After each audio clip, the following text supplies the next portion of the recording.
Corona महामारी के संकट से पैदा हुई आर्थिक मंदी व आय की तंगी पर मरहम लगाने की बजाय मोदी सरकार जले पर नमक छिड़कने में लगी है। केवल एक महीने पहले 23 मार्च 2020 को सरकार ने 30,42,000 करोड़ का बजट पारित किया था। स्वाभाविक तौर से बजट में आय व खर्चे का लेखा जोखा स्पष्ट तौर से दिया जाता है। फिर बजट पेश करने के 30 दिन के अंदर ही मोदी सरकार सेना के जवानों, सरकारी कर्मचारियों व पेंशनर्स के महंगाई भत्ते पर कैंची चलाकर क्या साबित करना चाहती है। कल 23 अप्रैल 2020 को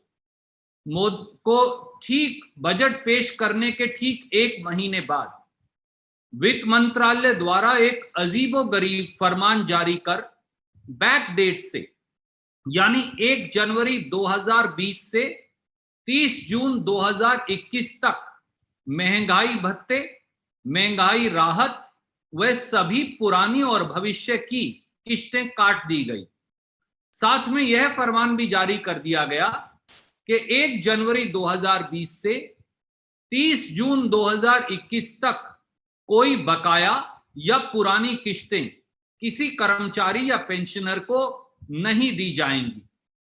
इस अन्यायपूर्ण कटौती से लगभग 113 लाख देश के सैनिकों, कर्मचारियों व पेंशनरों की तनख्वाह से सालाना 37,530 करोड़ की कटौती की जाएगी। इन 113 लाख कर्मचारियों में 49,26,000 या 50 लाख सर्विंग कर्मचारी व 61,17,000 या लगभग 62 लाख पेंशनर शामिल हैं।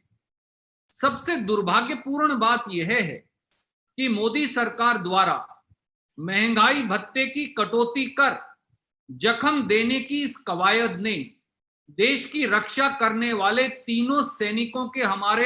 तीनों सेनाओं के हमारे सैनिकों तक को नहीं बख्शा। इस कटौती से 15 लाख सैनिकों और 26 लाख मिलिट्री पेंशनरों के 11,000 करोड़ रुपया काट लिया जाएगा। कर्मचारियों और मध्यम वर्ग पर सरकार ने पिछले 30 दिनों में यह पहली चोट नहीं पहुंचाई। 31 मार्च 2020 को ही सभी नेशनल सेविंग स्कीम्स में 1 से 1.5% ब्याज दरों की कटौती कर 30 करोड़ जमाकर्ताओं के ब्याज में 19,000 करोड़ सालाना ब्याज में आय की कमी आई थी। यही नहीं, स्टेट बैंक ऑफ इंडिया द्वारा सेविंग्स बैंक अकाउंट में ब्याज की दरें 3% से घटाकर 3% कर दी गई और फिक्स डिपॉजिट के ब्याज की दरें 0.25 से 0.5 यानी आधा प्रतिशत तक काट ली गई। केवल इस कटौती से जो सेविंग बैंक और फिक्स डिपॉजिट के ब्याज की है, 44.51 करोड़ खाता धारकों को, जिनमें से अधिक कर्मचारी हैं और मध्यम वर्ग के लोग हैं, उन्हें सालाना ब्याज के 9,429 करोड़ रुपए का नुकसान हुआ है।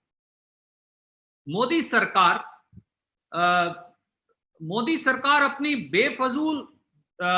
अपने बेफजूल व गैर जरूरी खर्चों में कोई कटौती नहीं कर रही।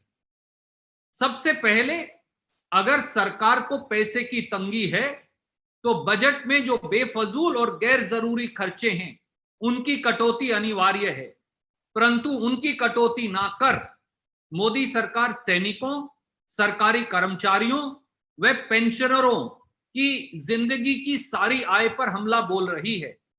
कोरोना संकट के बावजूद आज तक मोदी सरकार ने ना तो 20,000 करोड़ का सेंट्रल विस्टा प्रोजेक्ट खारिज किया, न ही मोदी सरकार ने 1,10,000 करोड़ रुपए का बुलेट ट्रेन प्रोजेक्ट खारिज किया, ना ही सरकार ने 30% कटौती, अगर आप तनख्वाहें, अगर आप सेंट्रल गवर्नमेंट स्कीम्स, पेंशन इत्यादि छोड़ दें तो बाकी के सरकारी खर्चों में 30% कटौती की घोषणा की।